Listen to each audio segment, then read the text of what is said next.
Are we all ready for the great show today, friends? Holy smokes, there's hundreds of people here. So many, I love it. So welcome to Prince Edward Island, Canada's Food Island. I'm Crystal McGregor, and My name's Mitch Cobb. I'm the co-founder and CEO of Upstreet. We're really happy to be here today. we're here with the guest of honor, Chef Ned Bell, who's this amazing chef. Hello, everyone. Nice to see you. How about another cheer? Immaculate Prince Edward Island mussels with... You're cooking them? Well, no, I wish. I would be sampling them. So Ned, why don't you take it away and show us what you can do? Amazing. All right. I would love that. Well, it's my honor to be here at Upstreet, the Allen Street location. Here in PEI, I've been here all week for the incredible Shellfish Festival, and really thrilled to be here for Social Shell, Canada's food island, and all the delicious things that come from this magical place that you lucky people get to call home. Of course, we celebrate sustainable seafood across Canada. I love to bring PEI seafood all the way back home to the West Coast. But today I'm doing a very simple recipe that is really built around this incredible pale ale from Upstreet, this low alcohol or no alcohol beer that is just packed full of flavor. I love it. It's crisp, it's clean, it's got a little bit of citrus, some honey. I drank half of one before. I actually live a low alcohol lifestyle or no alcohol lifestyle, so this beverage is really right up my alley when it comes to what I want to cook with and also what I want to celebrate with. So today, I've been so lucky to be out on the oyster boats, out on the PEI Mussel boats, and learning all about Mother Nature's real fast food, shellfish. All it needs is a clean, healthy ocean to drink its nutrients and to grow through its life cycle. Mussels take about 18 months to grow to market size. PEI mussels are the absolute best mussels in the world, and aren't you lucky that they come from your backyard or back shores? What I love about mussels is really they're just vehicles for flavor. And so what I'm going to do today is add a little bit of flavor to what I said before is Mother Nature's real fast food. We need to eat more shellfish at home. It doesn't take more than a few minutes to create an incredible meal, and we're going to get started. So first and foremost, we have our mussels. But what we're going to do is take a little bit of ADL butter. Now I am a French trained chef, so I love butter and cream, not gonna lie. But you know what also loves butter and cream is a little bit of creamy beer. There's a lot of sort of silky, velvety notes to this pale ale from Libra, and so it really adds sort of to the flavor profile. As you're cooking, you want to layer flavors, but you really don't ever want to add more than 3 or 4 or 5 things to a recipe that are significantly flavored, because you want to allow the star of the show to shine through, and in this case, it's the mussels. So we have our butter, and of course we have our induction burner that is maybe a little bit slower than I would like, but we're going to add some white onions, and then we're going to add a little bit of salt. Okay. Now, as that sautés away, or sort of starts to saute away, we will continue on with the rest of the recipe.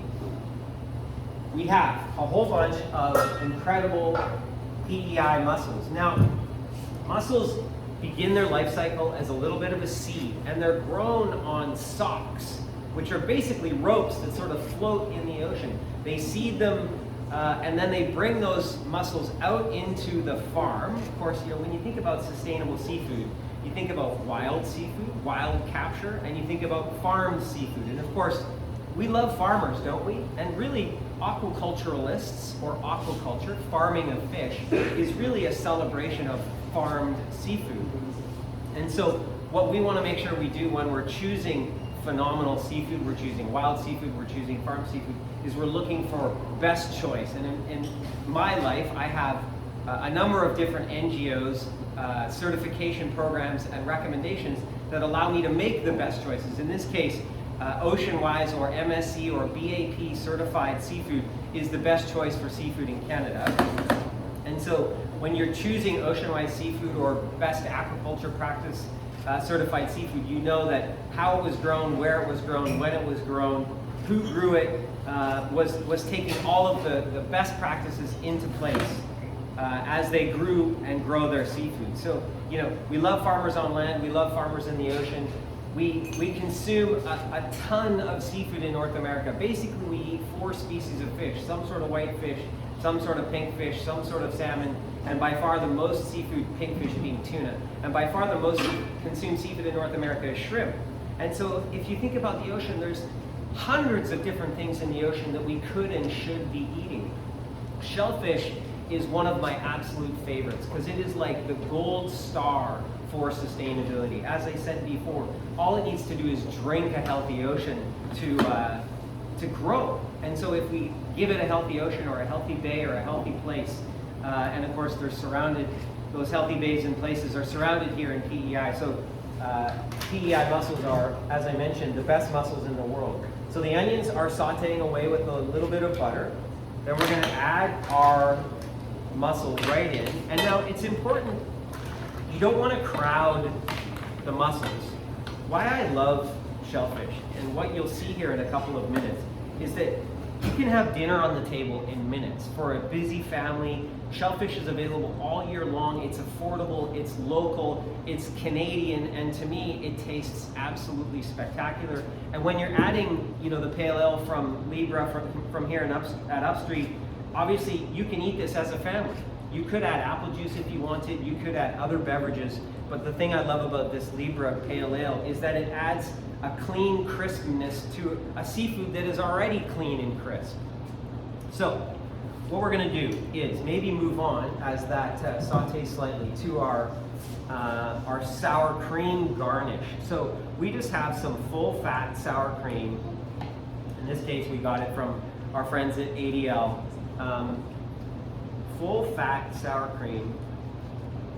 We want to basically add richness, layer richness to this finishing sauce per se. We're going to add a little bit of seasoning, in this case salt. We're going to add a lot of black pepper. I love black pepper with mussels. It seems like a lot, it is a lot. And then we're going to add some scallions. Now, you could add chives if you want. You could add chili flakes if you want. And you don't even need to necessarily make this sauce separately, but I love what the sourness of the sour cream adds to the richness, silky sort of velvetyness of the mussel dish itself. I want to add a little more black pepper, and then we'll add one of the stars of the show, a little bit of the Libra, just like that. And then we're going to cover the mussels and let them steam.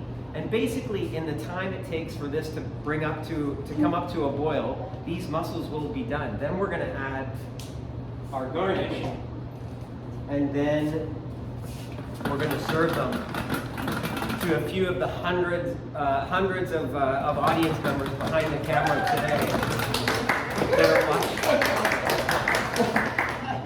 The chairs are insane. Obviously, you know, the thing about seafood is I would love us as Canadians to continue to celebrate these incredible fisheries and products that we grow, raise, cultivate, harvest, and then share with our friends, our communities, the nation, and around the world, because choosing sustainable seafood to me is so incredibly important, not only for the future of our country. We are a nation built on the backs of seafood. If you think about why did people come to Canada hundreds of years ago, arguably it was for the cod. Now, that's not speaking of the First Nations and Indigenous peoples that were 12,000 years before us, but when it comes to seafood, it is part of the fabric of who we are as Canadians, who we are as Prince Edward Islanders, who we are as East Coasters, and equally who we are as West Coasters, and truthfully, coast to coast to coast, nation to province, seafood means something in each one of our 13 provinces and territories. And my great-grandmother came from Buren, Newfoundland, so I'm sort of that classic Canadian story, East Coast, the prairies, now West Coast, and proudly able to celebrate all of these delicious things from coast to coast to coast. And don't forget the ocean to the north, the Arctic, that we also need to pay desperate attention to when it comes to how we harvest, what we harvest, when we harvest. So I don't think this is quite ready yet. I need to make sure that the mussels just pop open. But I wanted to tell a really quick, neat story. So I don't know if you know how mussels are grown, but they're grown on a sock. Basically, they seed the sock, and the sock has biodegradable little knitted sort of fabric that breaks down as the mussels grow. So the mussels grow on the inside of the sock, and then as they get larger, they come by themselves to the outside of the sock, and then they grow as they open and drink the ocean and things. But they have this really neat little, almost like a spider web called the bisel, that is we would know as the beard, but in its very thin, sort of delicate beginnings, it's known as the bisel. And that bisel is what allows the mussel to stay attached to the sock. And so as it grows, it grows, it grows, and then over that 12, 18 months to get to market size, that turns into a little bit of a beard. Now the great thing about these mussels from our friends at Atlantic Aquaculture is they come beardless, not always perfectly beardless, but mostly beardless. And that's pretty awesome to think of the life cycle of this incredible thing that tastes so darn good. All right, so here we are. It's coming along. What we're going to do at this point is add just a little bit of cream. Just enough cream to sort of make, again, accent the pale ale from Libra, to allow that sort of creaminess to continue to develop. We will add a few of the, in this case, green onions, and then we'll cover the lid again. And as I mentioned before, what I love about recipes like this, and you can do it with any shellfish, almost any shellfish, but really this recipe available at socialshell.com is meant for PEI mussels, of course, but is that you literally pick up the pot and you bring it to the middle of your family table and you put it in the table and you enjoy it with your family. I mean, you know, when I think about how we should be eating, what we should be eating, when we can focus on our own backyards, our own provinces, and our own homegrown delicious things, we're a pretty fortunate bunch of Prince Edward Islanders, from awayers, Canadians, and I love the idea of celebrating fishers and farmers that have been putting food on our tables for generations. So I think we are pretty close to done. I have to taste it. I have to taste it with a large spoon. But you got to taste your food, right? Oh my gosh. That is pretty darn good. Yep. Oh, here we go. Luckily, I don't have to clean up today. And as soon as these mussels are done, as soon as they are open, oh my gosh, that is dinner. Serve it with a loaf of bread, put it in the middle of the table, grab yourself a Libra. Pretty tasty. Thanks, friends.